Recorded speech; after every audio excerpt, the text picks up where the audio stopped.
My name is Joanna, and I am 30 years old. I live in Rio de Janeiro, where I work in marketing for a technology company. I have been doing very well, although my family never really asks about my work or how I am. They are always too busy with other things. Every December, I make the long car trip from Rio to my parents' house in Minas Gerais for Christmas. It's a trip that crosses states, and I always bring gifts for everyone. My parents, my older sister Sarah, her husband Miguel, and their 2 children, Emma, who is now 7 years old, and Josa, who is 5. I usually spend weeks choosing the perfect gifts, hoping that this year will be different. It turns out that in recent years, I've had to book a hotel room in advance because there's never space for me at my parents' house. It started 7 years ago, and I'll never forget that first Christmas when everything changed. I was 23 years old at the time, freshly graduated from college and excited to spend the holidays at home. Sarah was pregnant with Emma and had come to stay with her husband Miguel. His parents and his sister had also come to visit. When I arrived, the house was packed, but I imagined I would sleep in my old room as always. After dinner, I was exhausted from the trip and went upstairs to rest. But when I opened the door to my room, I found suitcases everywhere and clothes scattered on my bed. I went back downstairs, confused. "Mom, there's stuff in my room," I said. "Oh, we gave that room to Miguel's parents," she replied without looking up from the dishes. "They need a comfortable place to sleep." I stared. "So where am I supposed to sleep then?" She shrugged. "You should have thought about that before coming." "I could sleep on the living room sofa," I suggested.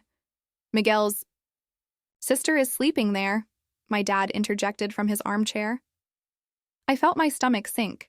So where exactly am I supposed to sleep? Mom finally looked at me and her expression was cold. "Maybe you should find somewhere else to stay tonight. There just isn't space." I couldn't believe what I was hearing. My own parents were kicking me out of the house on Christmas Eve. I called my friend Jessica from high school, who still lived in the city. Fortunately, she let me stay at her place that night. I remember lying awake on her sofa, staring at the ceiling, wondering what I had done wrong. The next morning, I went back to my parents' house for Christmas morning, but the damage was done. Everyone acted like nothing had happened, but I felt like a stranger in my own family. That's when I started booking hotel rooms in advance. I wouldn't be caught unprepared again.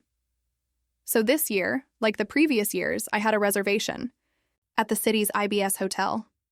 I threw my suitcase into my Honda Fit and made the trip to the countryside, the trunk full of carefully wrapped gifts.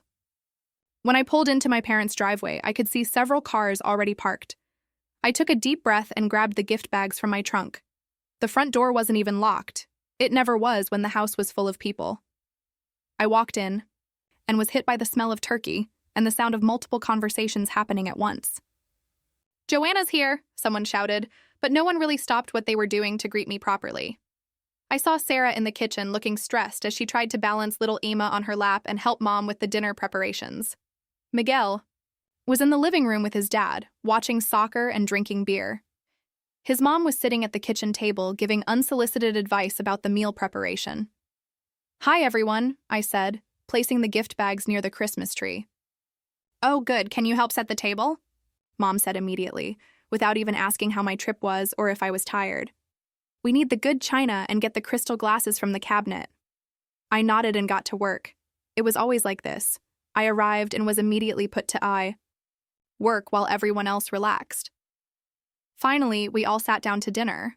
The table was crowded, and I ended up squeezed between my dad and Miguel's sister, trying to make conversation while everyone else talked over me.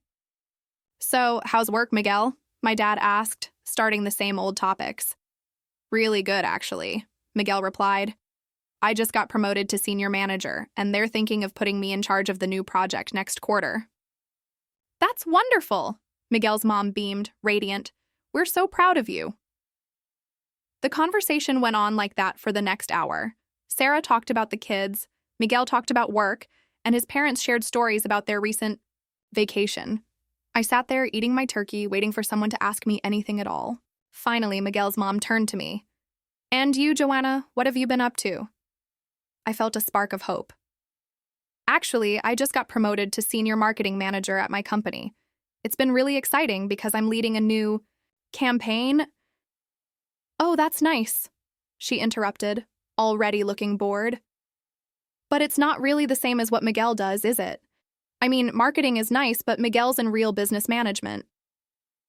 I felt my face burn. Well, marketing is actually a pretty important part of... I'm sure it is, dear, she said dismissively. Sarah, tell us more about Emma's progress at school. And just like that, the conversation moved on. My parents didn't say a word to defend me or show interest in my accomplishments. They just nodded along as the focus shifted back to Sarah's family. I finished my dinner in silence, watching my family laugh and talk around me as if I weren't even there. It was supposed to be Christmas, about family and togetherness. Instead, I felt lonelier than ever. After dinner, everyone moved to the living room. Miguel's parents took the best spots on the sofa, while his sister sprawled out in Dad's favorite armchair. I ended up sitting on the floor near the Christmas tree, which felt fitting since that's apparently where I ranked in this family's hierarchy. Remember when Sarah was little and tried to stay up all night to catch Santa Claus? Mom laughed, ruffling my sister's hair. She made it until about 10:30 and then passed out right here on the rug. And when Joanna did the same thing? I asked, remembering my own childhood attempt. She did? Mom looked genuinely confused, as if she couldn't recall that memory. Yeah, when I was 6, I hid behind the sofa and fell asleep there. You found me in the morning and said I looked like a little angel. Mom said vaguely, already turning back to Sarah. Well, anyway, Sarah was always so determined in everything. The conversation continued without me, as usual. They talked about Sarah's childhood, Miguel's childhood, even his sister's childhood. It was as if my own memories didn't exist or didn't matter enough to be remembered. By 11:30, I was exhausted. The trip had been long, and the emotional toll of being ignored all night was wearing me down. But I was determined to hold out until midnight. I wanted to hug my family and wish them a Merry Christmas, hoping that maybe in that moment things would feel normal. Finally, the clock struck midnight. Merry Christmas, everyone shouted, and there were hugs and kisses all around. For a brief moment, I felt included when my parents hugged me and Sarah squeezed my hand. But as the excitement died down and people started talking about going to bed, I quietly went upstairs to grab my things. I had left my carry-on in the hallway, knowing I wouldn't stay, but not wanting to make a fuss about it earlier. I was folding my clothes back into my bag when I heard footsteps behind me. Actually, Joanna, I need to talk to you about tomorrow, Mom said. I looked up from my bag. What about tomorrow? Well, maybe it's better if you don't come by tomorrow, for the gift exchange and everything. I felt like I'd been slapped. What? Why? Your Aunt Lydia is coming to visit. She's driving in from Vitoria with her family, and you know how things are between you two. My stomach churned. Aunt Lydia, the woman who had made my childhood a living hell with her constant criticism and comparisons to Sarah. Just thinking about her made my hands shake with anger. I remembered that day so clearly. I was 15 years old and going through a particularly tough time at school. Some boys were bullying me, and I was struggling with my self-esteem. Aunt Lydia had come for Easter, and within an hour of arriving, she started in on me. Look at you getting so chubby, she said in front of everyone. Sarah was never this heavy at your age. And your hair, when was the last time you brushed it properly? You look like you just rolled out of bed. I tried to ignore her, but she kept going. Your grades aren't as good as Sarah's either, are they? She was always the smart one. You really need to try harder, Joanna. People will think your parents didn't raise you right. Finally, I snapped. Maybe you'd seem smarter if you didn't spend all your time insulting other people in public. The room went dead silent. Aunt Lydia's face turned bright red, and she started crying and yelling about how disrespectful I was. My parents were horrified and grounded me for a month, taking away my phone and forbidding me from seeing my friends. From that day on, Aunt Lydia refused to attend any family gatherings if I was present, and apparently my parents had decided she was more important than their own daughter. So you're choosing her over me? I asked quietly. It's not about choosing sides, Joanna. It's just easier this way. She's coming from so far with her kids. You can see us another time." I stared at her for a long moment. My own mother was kicking me out of Christmas morning because my aunt, who had spent years belittling me, didn't want to be in the same room as me, and somehow I was the problem. "Fine," I said softly. "I won't come tomorrow." "Good. I knew you'd understand." I finished packing my bag in silence while Mom stood there watching me. Part of me wanted to scream, to tell her exactly how much this hurt, to demand that she choose her daughter over her sister-in-law for once. But I knew it wouldn't make a difference. It never did. "See you later, Mom," I said, slinging my bag over my shoulder. "Drive safely, dear. The roads might be slippery." I walked downstairs, past the living room where everyone was still talking and laughing. No one noticed me leave. I got into my car and drove to the IBS hotel, where the receptionist wished me a Merry Christmas, with more warmth than my own family had shown all night. In my hotel room, I sat on the bed and looked at my phone. I thought about calling Jessica, but it was late, and she had her own family to worry about. Instead, I ordered room service and ate a piece of chocolate cake while watching old Christmas movies on TV.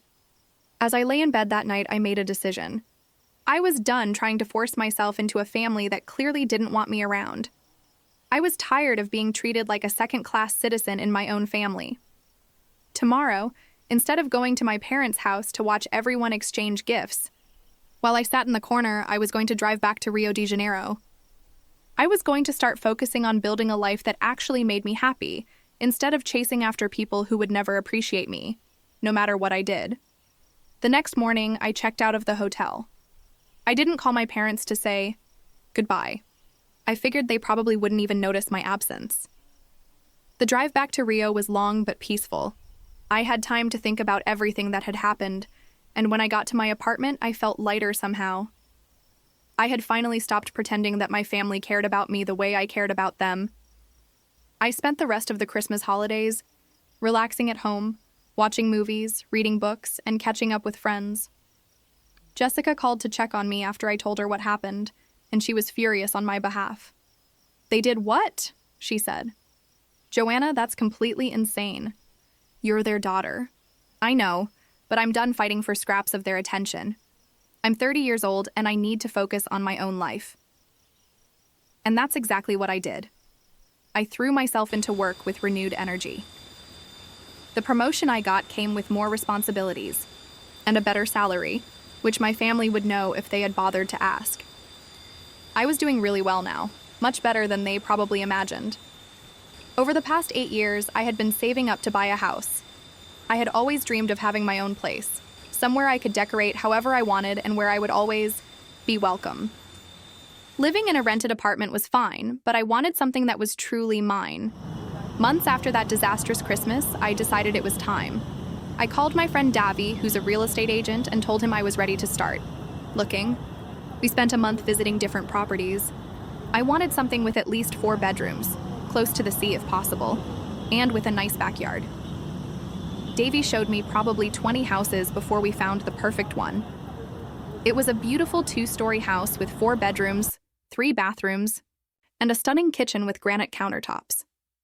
The backyard had a pool, and you could see the sea from the master bedroom window. The moment I walked through the front door, I knew it was mine. The paperwork took a few weeks, but finally, I had the keys to my own house. I couldn't believe it. After years of saving and dreaming, I was actually a homeowner. I spent the next few weeks furnishing it exactly how I wanted. I bought comfortable furniture, hung artwork I loved, and set up a home office in one of the guest bedrooms. The other bedrooms I turned into a guest room and a hobby room where I could do my crafts.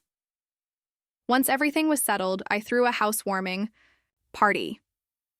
I invited all my close friends, my coworkers, and even some neighbors I had met. We had a blast, barbecuing by the pool and giving everyone a tour of the house. People kept telling me how proud they were of me for achieving this goal. Notably, I didn't invite my family. I didn't even tell them I had bought a house. Why would I? They had never shown interest in my life before, and I doubted they would start now. Months passed, and I settled into my new routine. I loved coming home to my house every day. I loved having friends over whenever I wanted. I loved that every decision about the house was mine. As the next Christmas approached, I realized I hadn't spoken to my family since that awful night almost a year ago. I sent birthday texts to my parents and Sarah, just basic happy birthday messages, but that was it. No one had called me. No one had asked how I was. It was as if I didn't exist to them. Then weeks before Christmas, my phone rang. It was Mom. "Hi, Joanna," she said, sounding oddly nervous. "Hi, Mom. What's up?" "Well, Christmas is coming, and I wanted to let you know that you shouldn't plan on coming this year." I almost laughed. She really thought I was planning to go through that again? "Why not?" I asked, curious to hear her excuse. "Aunt Lydia is coming. Again. And you know how she feels about seeing you. It's just easier for everyone if you stay home this year." "Don't worry about it, Mom. I wasn't planning to come anyway. I'm celebrating Christmas at my house this year." Another long pause. "Your own house? What do you mean?" I smiled, though she couldn't see me. "I bought a house a few months ago. It's got 4 bedrooms and is really close to the sea. I'm hosting friends for Christmas." The silence stretched so long I thought the call had dropped. "You bought a house?" Her voice sounded strange. "How did you afford a house?" "I saved up. I've been planning this for years." "Well, that's wonderful, dear. You should have told us. We would have loved to come to the housewarming party." Now it was my turn to pause. I already had the housewarming party. It was great. Without us? "Mom, when have you ever shown interest in anything I do? You didn't even want to hear about my promotion last Christmas." "That's not fair, Joanna. We care about you. Maybe we could come see the house sometime. Maybe we could all spend New Year's there." "I have to go, Mom. Like you said, it's better if we don't see each other this Christmas." I hung up before she could respond. My hands were shaking a little, but I felt good. For the first time, I had something they wanted, instead of the other way around. Within a few hours, my phone started buzzing with messages from Sarah. "Mom told me you bought a house. Why didn't you tell us? Send me pics. I can't believe you kept this a secret. Are you seriously not going to invite your own family to see your new house?" Finally, I replied, "If you all had bothered to ask about my life, you'd know I was doing well enough to buy a house. I'm doing great and have been saving for years." Sarah didn't respond to that. Then, just a few days later, Mom called again. This was 2 weeks before Christmas. "Joanna, I need your address," she said without any greeting. "We've all talked, and we've decided to spend Christmas at your house this year. Isn't that wonderful? We've already packed and are ready to catch a flight." I was so shocked I couldn't speak for a moment. "We're all coming," she went on, excited. "Me and your dad, Sarah and Miguel and the kids, Miguel's parents and his sister, and Aunt Lydia is so excited to spend Christmas in Rio by the beach." I started laughing. I couldn't help it. "Are you serious? You chose everyone over me, and now you think you can just show up at my house because it's convenient for you? We're family, Joanna. Of course we can stay with you." "Sorry, but I don't have any rooms available for you." The line went silent. I had used the exact same words they had used with me all those years. "Joanna, that's not funny." "I'm not trying to be funny. I'm serious. I don't have space for you, and I don't want you here." "But we've already packed. We bought plane tickets." "Then you should have asked me first instead of just assuming." I hung up the phone. This time I was smiling. After I hung up on Mom, my phone started ringing immediately again. I saw it was Sarah calling, but I didn't answer. Then it rang again and again. They called me probably 15 times that night, but I ignored every call. Finally, Sarah gave up calling and started texting. "Joanna, what the hell is wrong with you? Mom told me what you said. You're being ridiculous. We're your family. You can't just cut us off like this. It's Christmas. Why are you being so selfish? We just want to spend the holidays together." Finally, I replied, "You mean you want to spend the holidays at my house, using my space, after kicking me out of yours for years? That's not the same thing." After that, Sarah stopped texting, but my parents kept calling every few hours. One of them would try to talk to me. I stopped answering the phone altogether unless I recognized the number as a friend or coworker. The 2 weeks leading up to Christmas were actually peaceful once I put my phone on silent. I decorated my house. exactly how I wanted, bought ingredients for a feast with my friends, and made plans for our stress-free celebration. No family drama, no walking on eggshells, no being ignored or dismissed. Christmas Day was absolutely perfect. My friends arrived around noon, and we spent the whole day cooking together, playing by the pool, and just enjoying each other's company. Everyone kept telling me how beautiful my house was, and how proud they were of what I had accomplished. The day after Christmas, I got curious enough to check social media. I scrolled through Facebook and found a post from Sarah. It was a photo of the whole family gathered around my parents' Christmas tree, but something was off. Everyone looked unhappy. Dad was slouched in his chair, looking exhausted. Mom had a forced smile that didn't reach her eyes. Miguel's parents looked uncomfortable, and even the kids seemed quiet. Sarah herself looked angry in the photo, like someone had forced her to pose. The caption below the photo made me laugh out loud. Christmas 2024 with family. We were hoping to celebrate somewhere warmer this year, but some people's selfishness ruined our plans. Sometimes family disappoints.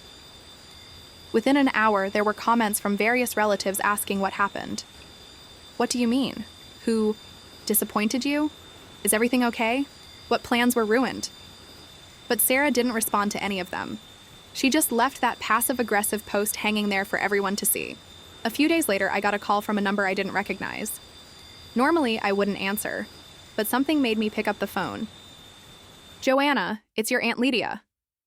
My blood boiled immediately. How did you get my number? Your mom gave it to me. I think we need to talk. No, we really don't. Listen here, young lady. I don't know what's gotten into you, but the way you treated your family this Christmas was absolutely shameful. I felt that familiar anger rising, but this time, I wasn't 15 years old and afraid to speak up. The way I treated them? Are you serious? Your poor parents saved up money for plane tickets to visit you, and you slammed the door in their faces. Do you have any idea how selfish that was? Let me stop you right there, I said, my voice growing steadier. First of all, they didn't ask if they could visit. They demanded my address and told me they were coming whether I wanted them to or not. Well, of course, they're family. Family? Seriously? For the past 7 years, they've made it very clear I'm not welcome in their house during the holidays. But suddenly, when I have something they want, a nice house in Rio by the beach, now I'm family again? Aunt Lydia went quiet for a moment, but then she started up. Again. You're being vindictive and unpleasant. That's not how we raised you. We? You didn't raise me, Lydia. You spent my entire childhood telling me I was dumb, fat, and useless. You compared me to Sarah every chance you got, and when I finally stood up for myself, my parents punished me. That's not how I remember it. Of course it's not. But here's what I remember. You wanted to come to my house for Christmas so you could have a free vacation in Rio and swim in the sea. Well, guess what? You can pay for your own hotel room next time. How dare you speak to me like that? How dare I? Lydia, you called me. You got my number from my parents so you could call and yell at me. But I'm not a kid anymore, and I don't have to listen to your garbage. Your parents are heartbroken. My parents haven't cared about my feelings for years. They only care now because I have something they want. If they were really heartbroken, they would have called to apologize, not sent you to try to guilt trip me. You're being absolutely ridiculous. And you're never calling me again. Don't contact me, don't ask my parents for my number, and definitely don't ever expect to be invited to my house. You made your choice about me a long time ago, and I'm making mine now. I hung up before she could respond. The months that followed passed peacefully. I didn't hear from my family, which, honestly, was a relief. I focused on my work, spent time with friends, and enjoyed my beautiful home. I started some new hobbies, and for the first time in years, I felt genuinely happy. I didn't miss the drama.